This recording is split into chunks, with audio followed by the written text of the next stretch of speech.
Hari ini kita akan teruskan serial khotbah kita, bagaimana menaklukkan kesepian.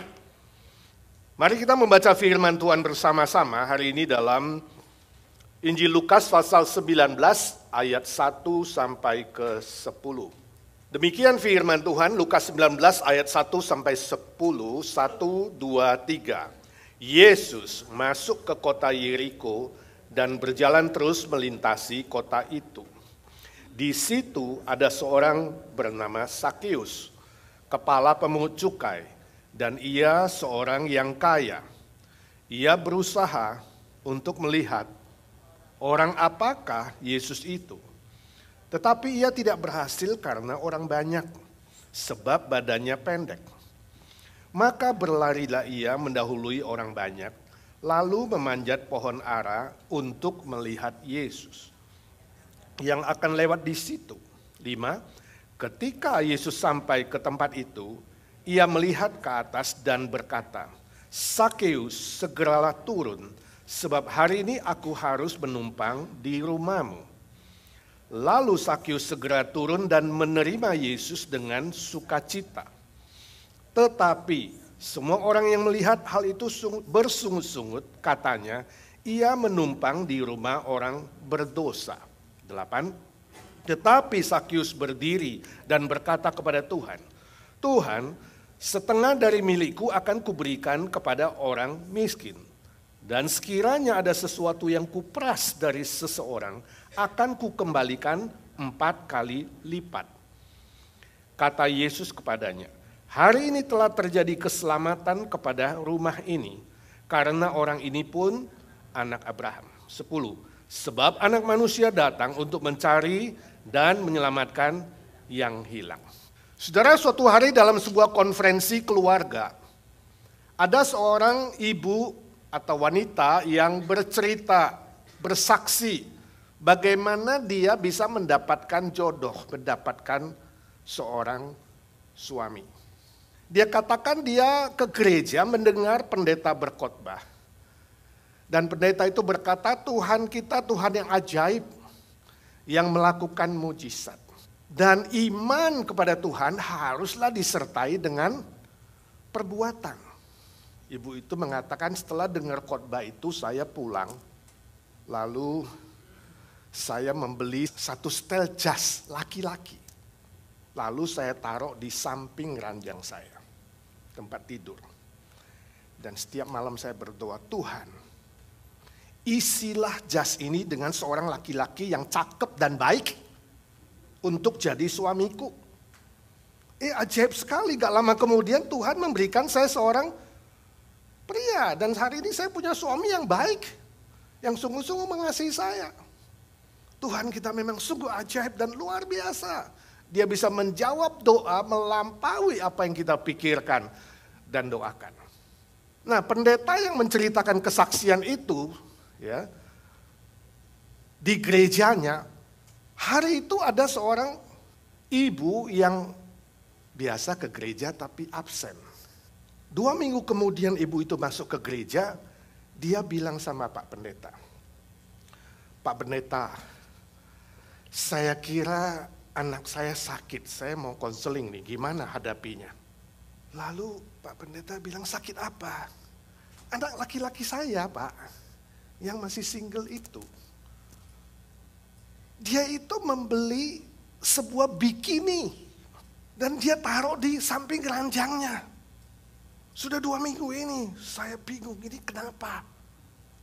Pendeta ketawa. "Bu, anakmu gak sakit. Mulai hari ini ibu doakan saja supaya Tuhan mengisi bikini itu dengan seorang wanita cantik dan baik untuk menjadi menantumu." Saudara, ini adalah contoh dari orang yang merasa kesepian karena tidak mempunyai seorang teman hidup. Poin saya bukan saudara selesai ibadah ini, saudara rame-rame ke mall nih ya. Ayo kita beli bikini, beli jas ya. Beli pakaian yang seksi, bukan itu poin saya. Tapi kalau saudara mau coba boleh aja ya. Tuhan kita kan Tuhan yang ajaib. Betul? Dia bisa melakukan sesuatu melampaui apa yang kau pikirkan dan doakan. Kesepian adalah masalah, salah satu masalah yang terbesar dari umat manusia. Banyak lagu-lagu sudah diciptakan, termasuk Paul ciptakan sebuah lagu. Buku-buku ditulis tentang kesepian. Kalau Paul tentang mengatasi kesepian ya. Ini tandanya bahwa memang di dunia ini banyak manusia yang sedang hidup dalam kesepian. Misalnya lagu, saya catat beberapa, Lonely. Ya. Lalu Alone Again Naturally, All by Myself, sendiri lagi, ya kan? Lonely Street, Have you ever been lonely? I ain't got nobody, saya gak punya siapa-siapa. Lagu Indonesia, sunyi sepi sendiri. Saudara tahu nyanyi lagu itu kan? Dan lain sebagainya, dan lain sebagainya, dan lain sebagainya. Buku-buku yang ditulis misalnya, The Lonely Crowd, di tengah-tengah keramaian merasa sendiri. We, the lonely people, kita manusia yang kesepian. A nation of stranger, sebuah bangsa yang asing, penuh dengan orang asing. Termasuk Amerika kan? Saudara kenal tetanggamu gak? Kita hidup di Amerika yang jumlah penduduknya baik, tapi kita gak kenal. Ya, stranger satu dengan yang lain. Saya baca statistik dari Cigna Insurance Januari 2020, jadi statistik tahun lalu, menyebutkan bahwa lebih 60% orang di Amerika Serikat, lebih 60% mengalami kesepian. Dan sepertiganya kesepian yang serius, yang sudah agak berat. Ya. Ini melanda anak-anak muda juga, usia 18 sampai 25, 61%. Ibu muda dengan anak kecil, 51%. Tinggi ya. Ini Amerika. Ada nggak ibu-ibu muda di sini dengan anak kecil mengalami kesepian? Kesepian juga adalah salah satu faktor penyebab utama dari kejahatan-kejahatan yang terjadi. Termasuk kasus bunuh diri dan kasus bunuh orang lain. Misalnya Lee Harvey Oswald, sudah pernah tahu ini orang. Ya, pembunuh Presiden John F. Kennedy adalah seorang yang kesepian.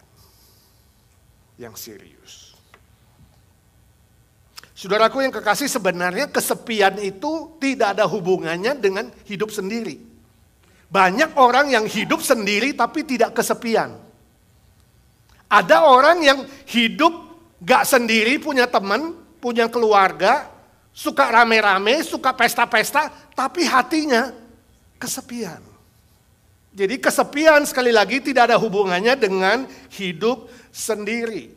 Lalu apa definisi kesepian? Secara psikologis, kesepian adalah kondisi emosi atau perasaan yang kehilangan relasi dengan orang lain. Kehilangan rasa keintiman dengan orang lain.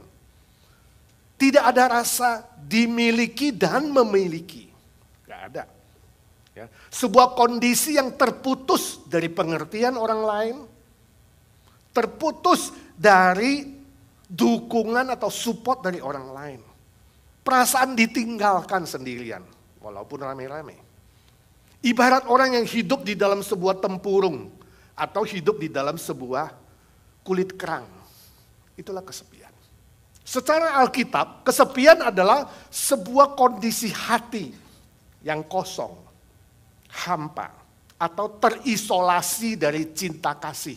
Jadi hatinya terputus dari cinta kasih, pikirannya terisolasi atau terputus dari kebenaran. Dan rohnya terisolasi dari pribadi Tuhan Sang Pencipta. Itu kesepian. Nah pertanyaannya bagaimana kita menaklukkan kesepian itu? Bagaimana kita mengalahkan kesepian itu? Nah hari ini kita mau belajar dari Lukas 19 yang sudah kita baca. Ada seorang tokoh yang bernama Sakius. Mungkin saudara yang Waktu kecil ke sekolah minggu tahu cerita ini, sebagian tahu mungkin sebagian tidak. Tapi dari peristiwa sejarah yang sungguh-sungguh terjadi ini, Tuhan Yesus menyembuhkan Sakeus dari kesepian dan Sakeus bisa menaklukkan dan mengalahkan kesepiannya. Apa rahasianya? Yang pertama, Yesus menerima Sakeus sebagaimana adanya, ayat 5a. Sakeus badannya pendek. Hal ini membuat dia jadi orang yang minder, inferior. Dia menutup dirinya karena dia merasa lebih jelek, lebih pendek, kurang cakep, kurang bisa menampilkan diri, kurang percaya diri, kurang ini, kurang itu. Lalu Sakeus kompensasi atau pelarian dengan bekerja jadi pemungut pajak. Menjadi pegawai pemerintahan Romawi. Bagi orang Yahudi disebut antek-antek Romawi. Nah, walaupun Yesus begitu sibuk dalam berkhotbah, dalam mengajar, dalam melakukan mujizat, hari itu Tuhan Yesus sempatkan dirinya dalam keramaian yang mengikuti dia berhenti di bawah pohon di mana Sakeus ada di atas. Dia sempat-sempatnya berhenti. Memberi perhatian kepada Sakeus. Tuhan Yesus berikan waktu dia. Dia siapkan waktu, memperhatikan Sakeus sebagaimana dia adanya. Ini luar biasa ya. Biasanya orang yang kurang diperhatikan itu mengidap sebuah penyakit yang disebut dengan MPO. Mencari perhatian orang. Ya. Saya nggak tahu Inggrisnya terjemahnya di mana. Ya, Putri akan ngarang sendiri. Sadar atau tidak, orang yang kurang mendapat perhatian itu akan cari perhatian dengan melakukan hal-hal yang aneh, yang menyolok. Ya, misalnya ke gereja dia pakai boot yang tinggi, warna kuning, topinya merah tinggi. Ya, lalu bajunya, pokoknya nentereng lah, make upnya norak. Masuk ke gereja langsung semua mata lihat dia. Secara mental, secara jiwa, saat itu dia seolah-olah mendapat perhatian. Karena semua mata lihat dia. Ya. Terus saudara lihat di jalanan itu anak muda ngebut, naik motor. Itu sebenarnya apa? MPO. Kenapa? Sebentar lagi dikejar polisi. Dapat perhatian polisi. Dan kalau polisi mengejarnya secara mental. Sadar atau tidak sadar, perasaannya terobati sedikit. Oh, polisi pun memperhatikan aku. Walaupun papa mama tidak peduli sama aku ya. Secara sadar atau tidak. Anak yang nakal di sekolah misalnya suka tendang pintu, berantem. Ya, seminggu 3 kali pasti masuk ke kantor kepala sekolah. Itu sedang mengidap MPO. Dia merasa senang dipanggil guru, senang dipanggil kepala sekolah. Gak semua murid bisa dipanggil kepala sekolah. Karena di rumah gak ada perhatian. Gak ada yang perhatikan dia. Siapa yang perhatikan dia? Kepala sekolah. Jadi saudara jangan heran kalau di gereja pun muncul orang-orang yang kadang-kadang agak aneh. Sadar dan kita mengerti dia. Apa? MPO. Kita harus belajar seperti Yesus. Memberikan waktu, memberikan perhatian. Itu yang Yesus lakukan. Ya. Saya baca sebuah cerita yang sungguh terjadi di Guatemala. Seorang ibu bernama Angela de Chavez. Usia 53 tahun, sudah menikah 22 tahun. Merasa tidak diperhatikan suaminya. Lalu suatu hari dia pergi ke tempat tertentu, bersembunyi di sana dan dia telepon ke rumahnya cari suaminya. Dia melaporkan, aku sedang diculik. Aku diculik sama penjahat, tolong kirimkan duit sekian. Istri kurang duit, pura-pura diculik. Karena dia merasa suaminya udah gak peduli. Suaminya benar-benar peduli. Ke bank ambil duit, kemudian lapor ke polisi. Lalu sambil janjian mau cari, Penculiknya polisi juga cari. Ketahuan si Angela itu bohong. Dia pura-pura menculik dirinya sendiri. Akhirnya dia masuk penjara. Ini contoh dari orang yang merasa kesepian, tidak diperhatikan. Walaupun dia punya suami, walaupun punya keluarga, bisa merasa kesepian. Tuhan Yesus tahu itu kondisi Sakius, sehingga dia memperhatikan.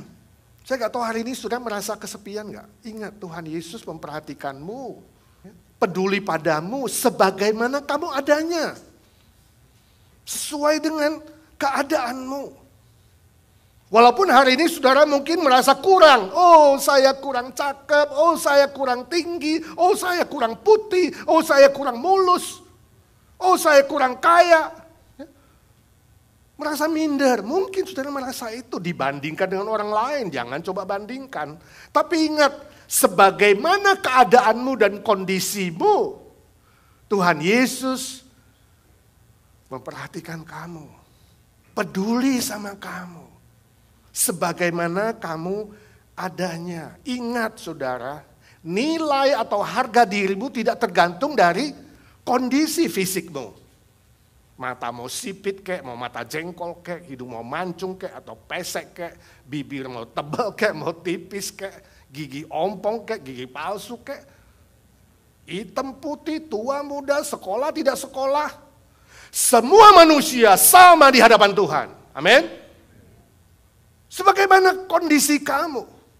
Kita semua adalah gambar dan rupa Allah. Itu sebabnya Tuhan Yesus memperhatikan kamu seutuhnya. Jangan merasa minder karena kamu secara fisikal kurang sesuatu. Secara materi kurang sesuatu. Kamu tidak perlu memoles wajahmu dengan berbagai macam makeup yang menor-menor supaya kelihatan itu lebih mulus. Kamu gak perlu pakai pakaian yang you can see. Ya kan? Supaya merasa diperhatikan dan lebih berharga, gak usah. Khususnya saudara yang melayani di atas, dia melayani aktivis, ini saya selalu melarang. Jangan pakaian KTP, ketat, tipis, pendek. Tolong jangan ya. Itu pakaian MPO. Gak perlu begitu supaya saudara mendapat perhatian, gak perlu. Ya. Saudara gak perlu ikut mabuk-mabukan, ikut menjadi aneh, ngebut-ngebutan, pakai obat bius, ikut grup ini, grup itu, yang geng ini, geng itu. Untuk membuatmu merasa tidak sepi. Gak perlu. Ya.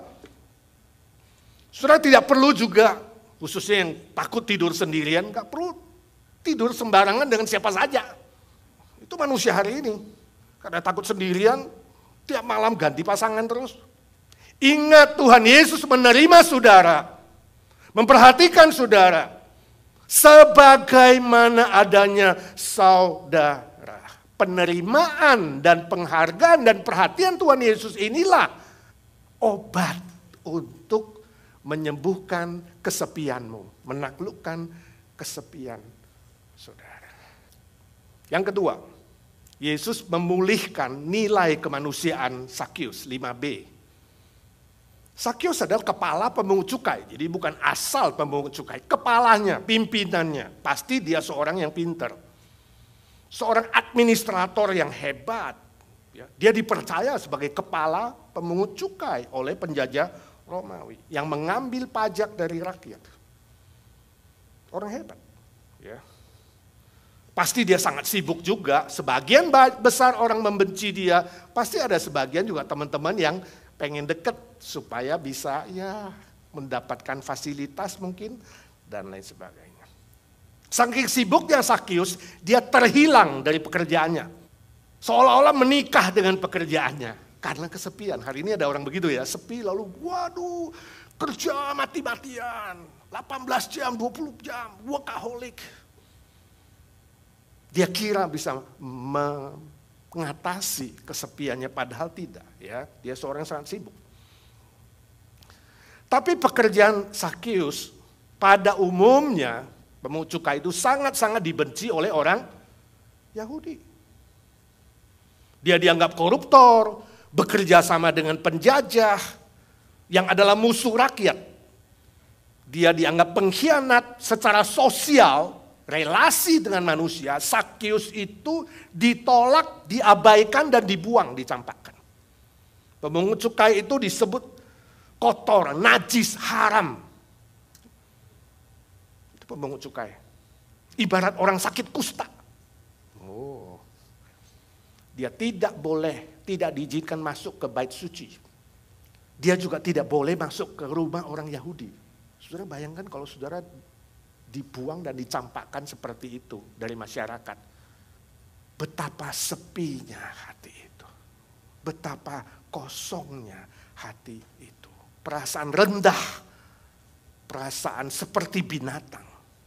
Penolakan, penghinaan, dan kutukan dari sosial masyarakat ini membuat dia semakin kesepian, semakin kesepian. Hidup kemanusiaan Sakyus rasanya nggak ada artinya. Secara kemanusiaan dia terhilang. Dia merasa seperti binatang aja. Ya. Dia tercabik-cabik. Ya. Apakah saudara hari ini memiliki perasaan sedemikian? Mari belajar bagaimana Tuhan Yesus menyembuhkan Sakyus. Yesus memanggil namanya, "Hai Sakyus." Oh, ini kayak sebuah obat yang luar biasa bagi Sakyus. Bayangkan yuk di atas pohon sendirian, sembunyi-sembunyi, ngintip-ngintip mau lihat siapa Yesus. Tiba-tiba Yesus berhenti dan memanggil namamu, "Hai Sakyus." Kenapa obat? Karena dia sudah lama nggak mendengar orang panggil namanya. Biasa dipanggil apa? Hai pengkhianat, hai bajingan, ya kan? Hai binatang haram, hai sakit kusta, hai si najis, hai kotor. Dan berbagai macam ejekan, olokan, penghinaan yang dia dengar setiap hari. Sekarang ada satu orang yang memanggil namanya, "Hai Sakyus." Oh, sebuah obat yang menyembuhkan. Seperti olesan salep di hatinya yang sepi. Dia lama gak dengar itu. Dan bukan sembarang orang yang manggil dia. Tuhan Yesus. Yesus yang sudah terkenal. Yesus yang dia sudah dengar bahwa itu Rabi. Bahwa itu Mesias. Bahwa Yesus yang melakukan mujizat. Dia sudah dengar, makanya dia sampai naik ke pohon pengen tahu siapa Yesus itu.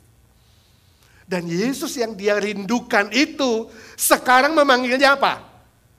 Hai Sakyus. Wow, luar biasa. Hebat ya Yesus menyembuhkan dia. Nilai kemanusiaannya dipulihkan. Dia menemukan kembali bahwa dia adalah manusia.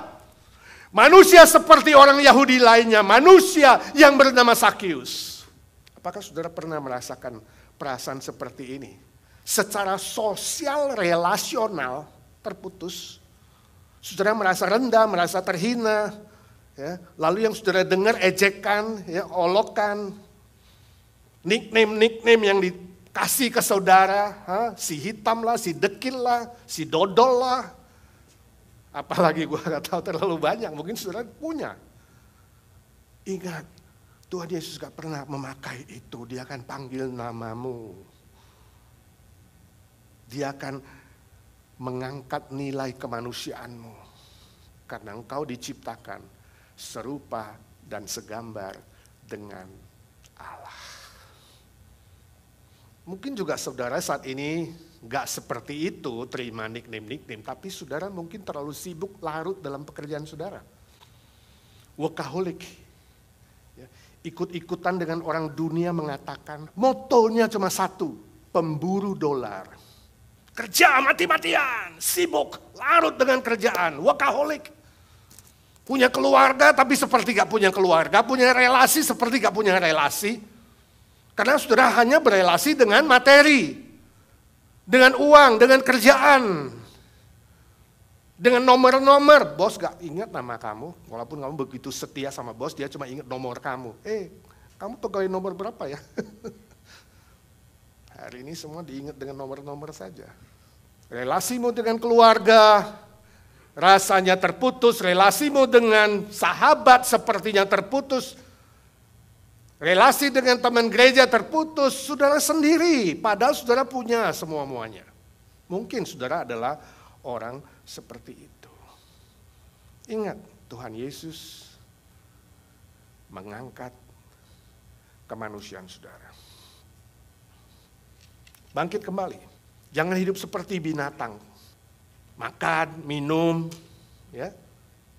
Kemudian kerja, udah kuat kan? Habis kerja, capek. Makan, minum, tidur. Besok kuat lagi kan? Kerja, capek. Makan, minum, tidur. Udah kuat, besok lagi kerja. Sampai kemudian sakit dan matek. Apakah itu hidup? Oh, hidupmu gak seperti itu. Jangan hidup seperti itu. Manusia ciptaan Tuhan adalah makhluk sosial relasional. Ketika relasi ini hilang dalam hidup saudara secara sosial, secara manusiawi, saudara jatuh ke dalam kesepian. Mari datang kepada Yesus, katakan terima kasih Tuhan, Kau mengangkat kembali nilai kemanusiaanku.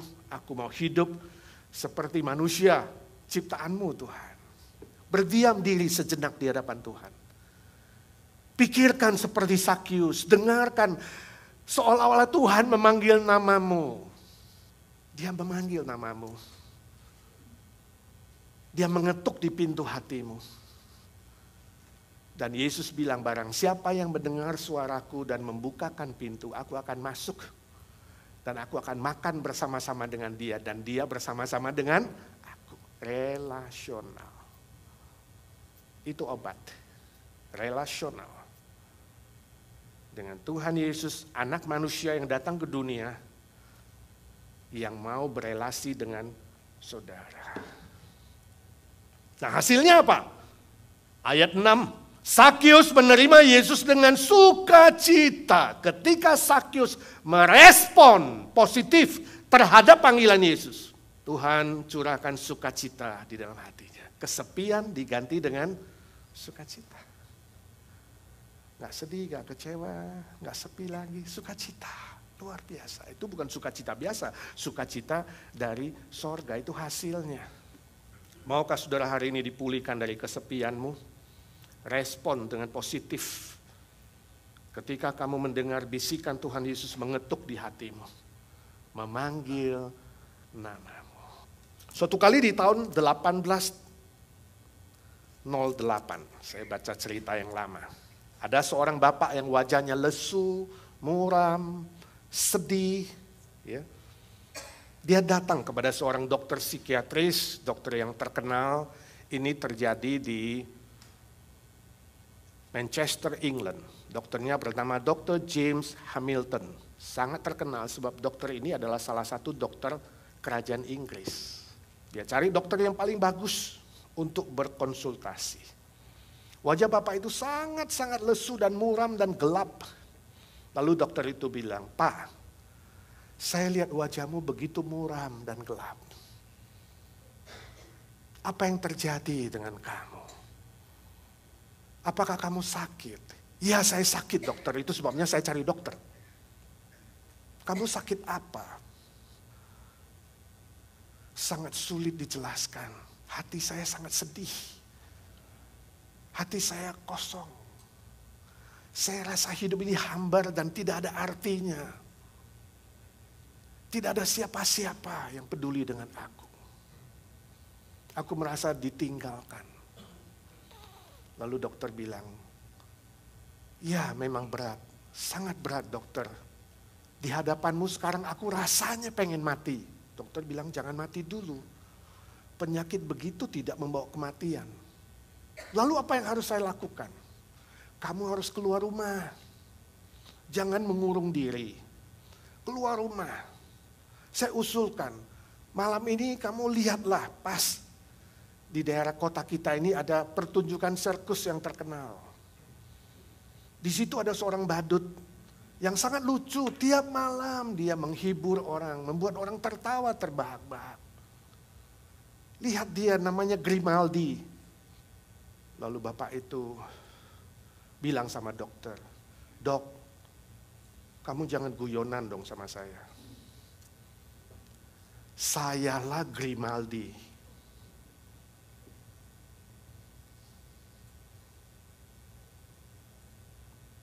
Ini peristiwa historis yang sungguh terjadi. Seorang badut yang tiap malam menghibur orang lain, membuat orang lain tertawa terbahak-bahak. Hatinya kosong dan hampa.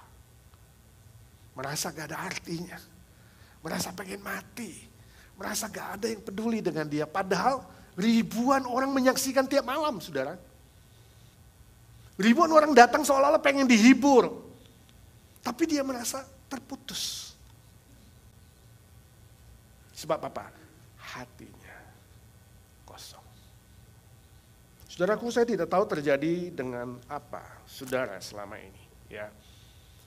Ingat, kamu sehebat apapun, sekaya apapun, sepintar apapun, apa yang kau punya di dunia ini sangat-sangat terbatas. Gak mungkin bisa mengisi kekosongan hati.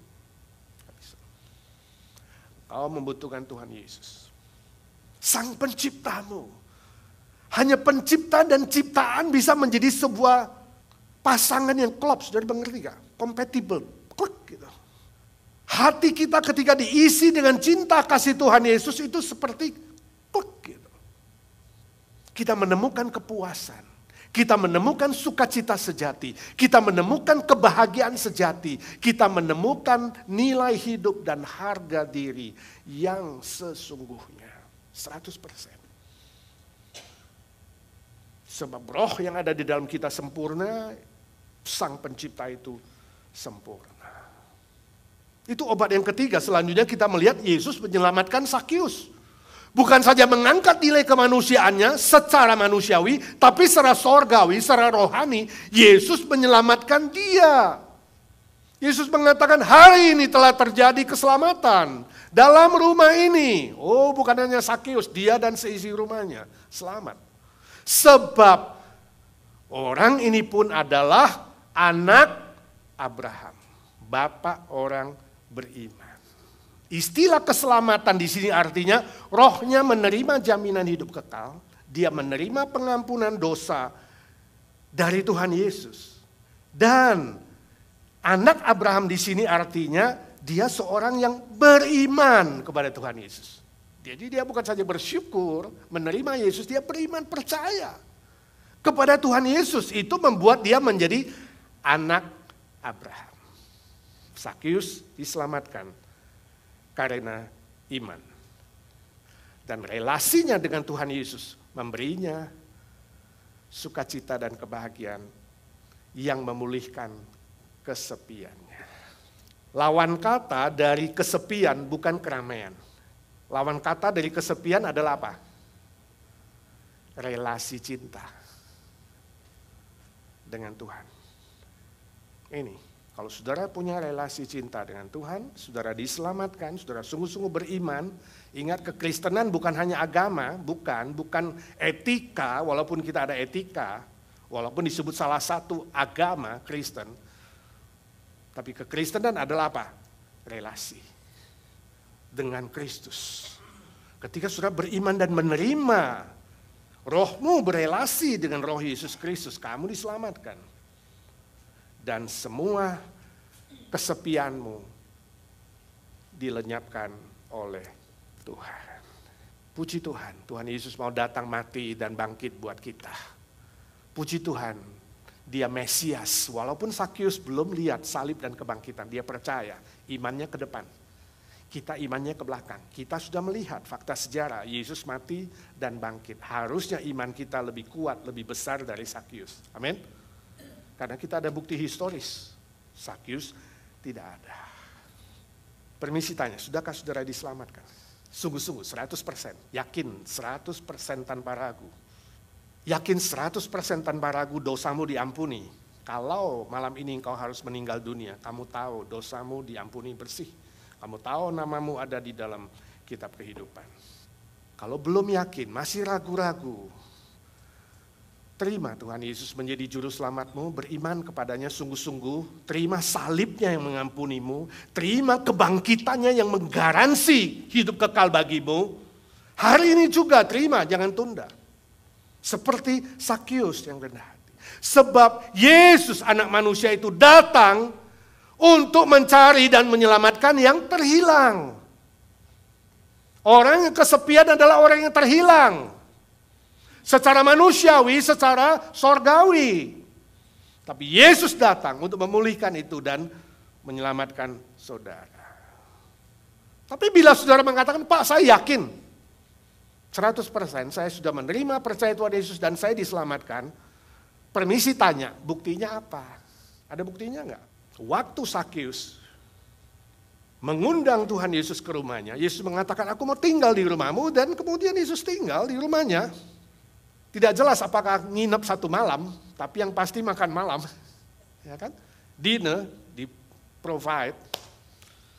Orang-orang Farisi, ahli Taurat, orang-orang yang hadir, yang turut diundang mungkin sebagian berkata, hei kenapa ada manusia Yesus makan dengan orang berdosa? Mereka iri hati. Sakius bangkit berdiri di depan orang-orang, dia berkata, Tuhan, setengah dari harta milikku, ku berikan kepada orang miskin. Hebat ya. Jadi duitnya banyak tuh. Saya nggak tahu untung dari pajak sudah berapa kali lipat. Tapi dia bilang orang yang pernah saya tipu, yang saya peras, saya kembalikan 4 kali lipat. Sudah hitung sendiri berapa persen dia kembalikan. Hebat ya. Berarti dia hartanya bukan saja apa yang diperas, dia memang punya banyak simpenan. Ini bukti dia memang workaholic. Seperti saudara, diam-diam itu duitnya banyak, saudara. Savingnya ada. Tapi itu bukti bahwa keselamatannya bukan bohongan. Bahwa Yesus mengubah dia itu memang sungguh-sungguh. Mengubah pikirannya, mengubah hatinya, mengubah perbuatannya. Nah kalau hari ini saudara mengatakan, aku yakin kok Pak, aku sejak kecil sudah ke Sunday School. Belum tentu. Aku yakin kok Pak, aku sudah hafal 500 ayat. Belum tentu. Aku pasti kok Pak ke surga, sebab aku tiap minggu ke IGNC. Belum tentu. Aku pasti kok Pak, sebab aku aktif melayani Tuhan. Belum tentu. Pertanyaan saya adalah perubahan apa yang terjadi dalam hidupmu setelah kamu percaya Tuhan Yesus? Perubahan apa?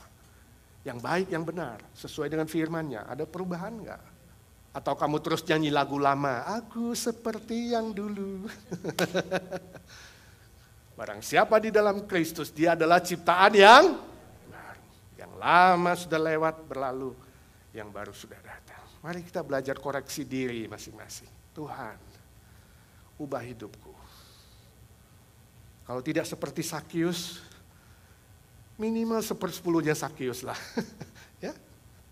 Perubahan yang sejati, yang dikerjakan oleh Tuhan Yesus sebagai ciptaan baru di dalammu, sekali lagi akan membuat hidupmu lebih sukacita, lebih bergairah. Seperti Sakius, perubahan drastis, bergairah. Dan dia merasakan diperkenan oleh Tuhan dan diperkenan oleh manusia. Kamu kalau diperes seneng gak sama Sakius? Seneng, dapat kembalian 4 kali lipat, betul gak? Pasti kamu pilih ya Sakius, sekarang sudah jadi saudara seiman ya. Terima kasih, balikin duit saya. Ya. You peres saya 100, sekarang kasih 400, wah enak loh. Sekarang boleh datang ke rumahku. Pasti orang-orang Yahudi menyambut dia, betul gak? Pasti dia boleh masuk lagi ke bait suci. Yesus membenarkan dia, memulihkan dia 100%. Maukah saudara pun dipulihkan dari kesepianmu? Amin. Mari kita doa. Ya Tuhan, suara hamba-Mu sudah berhenti. Ya Roh Kudus, berbisik-bisiklah terus di hati kami, di pikiran kami. Tuntun, bimbing, dan ubah kami semakin hari semakin menyerupai Kristus, semakin hari semakin baik dan benar sesuai dengan firman-Mu. Agar hidup kami berkenan kepada Tuhan, juga kepada manusia kami menjadi berkat untuk banyak orang lain. Yang kesepian kami berdoa dalam nama Tuhan Yesus. Biarlah hari ini mereka diobati secara sempurna oleh Tuhan. Sebab Engkau memperhatikan, menghargai, memulihkan, menyembuhkan, dan menyelamatkan. Engkau Tuhan Yesus, Tuhan segala Tuhan, Allah segala Allah, dokter segala dokter, penyembuh kami. Sobat kami yang setia, yang hidup selama-lamanya. Amin.